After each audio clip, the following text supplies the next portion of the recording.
Halo, selamat pagi, siang, sore, atau malam ketika kalian menonton video ini. Di video kali ini saya akan membahas motor kelas super sport dari Yamaha yang baru saja hadir di Eropa, yaitu Yamaha R9 2025. Motor ini secara basis menggunakan versi nakednya yaitu Yamaha MT-09. Nah, bagaimana sih opini saya tentang Yamaha R9 ini? Saya akan berpendapat berdasarkan poin-poin berikut ini. Simak videonya sampai selesai.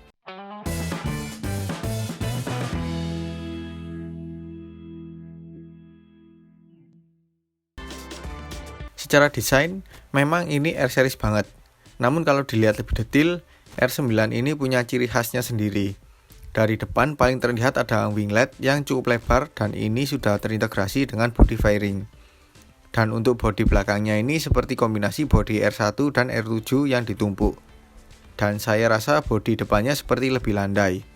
Apa karena lebih lancip ya? Untuk lampu R9 ini sudah full LED. Lampu depan pakai proyektor di bagian tengah yang ini mengikuti desain R7, R15, dan R3 baru. Lalu bagian samping ada DRL 2 garis di setiap sisinya. Untuk sein berada di spion seperti R1 dan R6. Lalu untuk lampu belakangnya LED bentuk segaris vertikal khas R-series.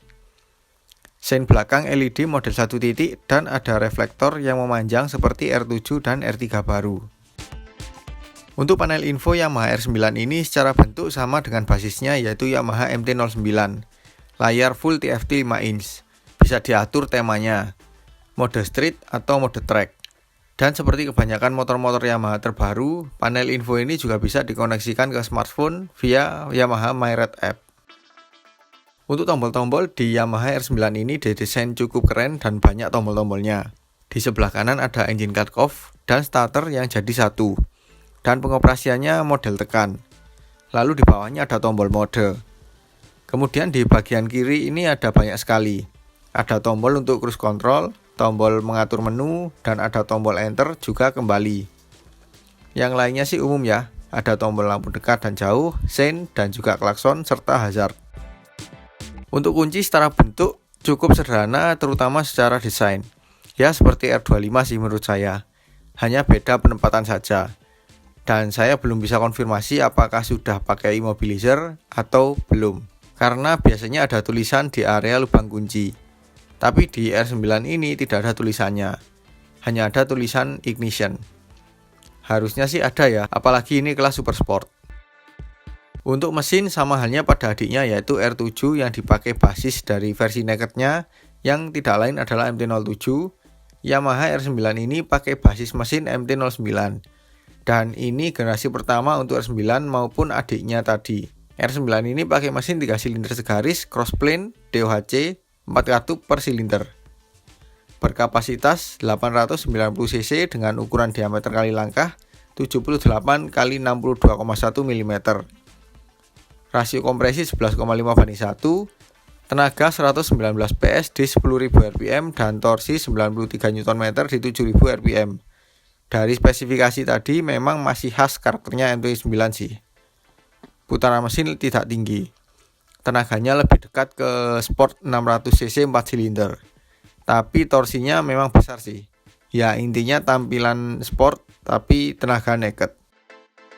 Rangka Yamaha R9 ini pakai perimeter atau Yamaha menyebutnya Delta Box. Bahan yang dipakai adalah aluminium. Nggak seperti R15 yang pakai besi biasa. Dengan konstruksi seperti ini membuat motor ini lebih ringan dan lebih rigid untuk bermanuver. Untuk kaki-kaki di depan ada suspensi upside down berdiameter 43 mm dilengkapi penyetelan secara manual. Kemudian suspensi belakang tunggal dan posisinya horizontal serta dilengkapi link. Jarak ayunan suspensi depan 120 mm dan belakang 118 mm. Untuk rem bagian depan double cakram ukuran diameter 320 mm. Yang belakang diameter 220 mm. Kaliper yang dipakai adalah Brembo 4 piston di setiap sisinya untuk yang depan. Belakangnya pakai 1 piston. Untuk belakangnya ini kurang jelas sih pakai merek apa, sepertinya Nissin. Velg pakai ring 17 dengan model palang 5. Ban ukuran 120/70 di depan dan 180/55 di belakang. Untuk lengan ayunya ini model asimetris. Sama halnya dengan rangka. lengan ayun ini juga berbahan aluminium. Kalau kita lihat secara desain, ini ada sedikit kemiripan dengan R25 sih ya. Untuk fitur di Yamaha R9 ini selayaknya kelas super sport, banyak sekali fitur yang ditanamkan. Dari bodi didesain lebih agresif dan aerodinamis, makanya diberi winglet untuk menambah downforce. Kemudian pada kaki-kaki terutama rem dilengkapi ABS. Lalu suspensi depan dari KYB yang bisa disetting tingkat kenyamanan sesuai kebutuhan. Kemudian ada riding mode yaitu Sport, Street, dan Rain. Juga bisa custom riding mode jika kita butuh performa sesuai skill kita, misal dipakai di sirkuit. Lalu ada Lean Sensitive Traction Control, Slide Control, dan Brake Control. Kemudian ada Power Modes, Launch Control, Lift Control, ada juga Engine Brake, Management, dan Back Slip Regulator. Selanjutnya ada stang clip-on yang didesain sangat sporty dan cocok dipakai di track. Ada Quick Shifter yang ini adalah generasi ketiga. Ya mungkin bagi pengguna motor 250cc ke bawah ada yang merasa tidak familiar dengan beberapa fitur tadi.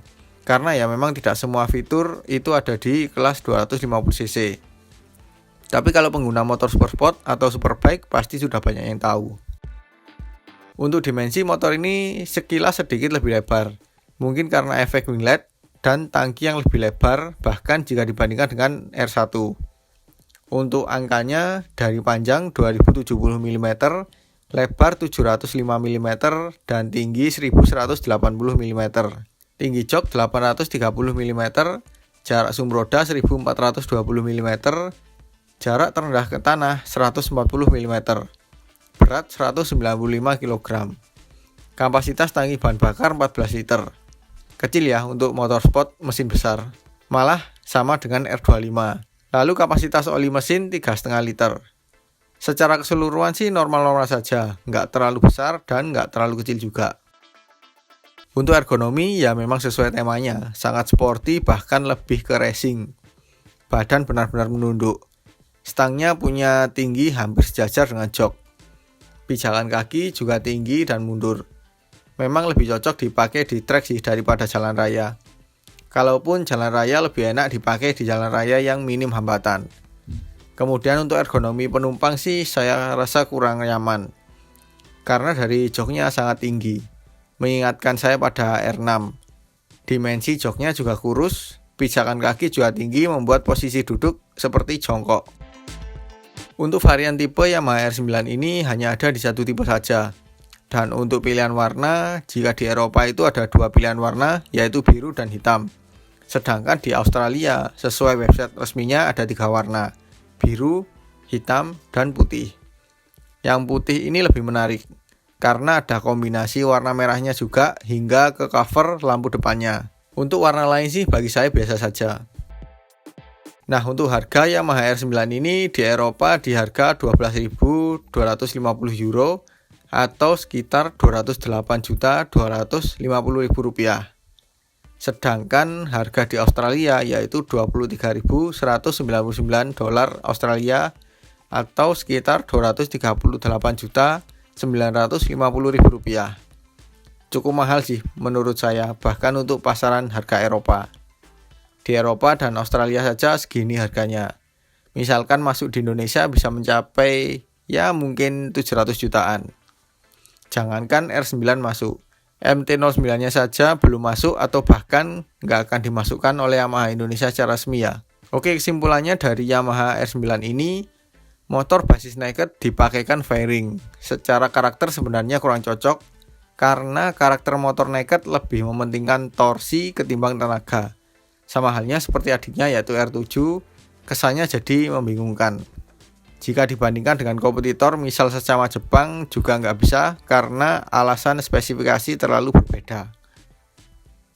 Dan untuk R9 ini apakah dia diciptakan untuk kelas baru atau sebagai pengganti R1 yang akan stop produksi karena tidak lulus Euro 5+? Kita tunggu saja tahun-tahun berikutnya. Kalau saya nilai dari 1 sampai 10 untuk Yamaha R9 ini, saya kasih nilai 6,5. Jadi sekian dulu untuk video kali ini. Kalau suka dengan video ini jangan lupa di like. Apabila ada pertanyaan, kritik, atau saran silahkan komen di bawah. Share juga ke sosial media kalian apabila video ini bermanfaat. Jangan lupa subscribe untuk mengikuti video terbaru dari saya. Nyalakan juga tombol loncengnya untuk mendapatkan notifikasi video terbaru dari saya. Follow juga Instagram dan TikTok saya di @mojobibi. Terima kasih telah menonton dan sampai jumpa di video selanjutnya.